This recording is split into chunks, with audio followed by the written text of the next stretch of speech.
let's talk about Angelica. Because I know she guested on Heart World, yeah. Oh, how was it? I mean, hindi lingid sa kaalaman ng tao that you had, you know, you had a disagreement So, or... yes, growing pains, kumbaga. Parang growing pains kami. And isa siya talaga sa mga You had a crack in that friendship. Yes. Oo. If I had a mom, if I had a Miriam Defensor, I had also an Angelica Panganiban. I'm always attracted to mga strong girls. You gravitate towards really strong Kasi siguro women. yun yung missing link sa akin. And isa siya sa, ano mo yung, hindi ako mapakali na bakit di kami nagtugma. Yung parang, ang arte-arte ko kasi, not in a bad way, pero siya kasi yung, pahala arte mo, ganyan. So, hindi kami magtugma. Ayun, nagkaroon siya ng anak na napaka-arte. So, ngayon, naiintindihan niya na ako. At ngayon, love na ako ni Bean.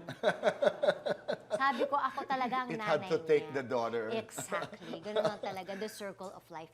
But I'm so happy na okay kami kasi ganun ako magmahal. Naiyak na. Ganun ako magmahal ng kaibigan. As in, every napkin or everything, I treasure every moment. So I'm very sentimental and isa siya talaga. Ano mo yung naalala ko nung bata ako, yung mga letters namin, yung mga diary entries ko, lahat kinikip ko yun kasi parang feeling ko ebidensya yun pag nag-usap kami ulit na talaga, mahal na mahal kita, tingnan mo. So nung nagkita kami, lahat yun dinala ko sa kanya, hindi niya in-expect.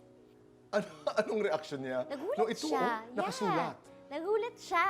And I think that's what really made it special. Na alam niyang hindi siya nagkamali dahil ako pa rin yung pal niya nung mga times na yun. Hindi ako nagbago. What do you most appreciate about Angelica? About Angelica? Na never namin pinag-awayan yung fame.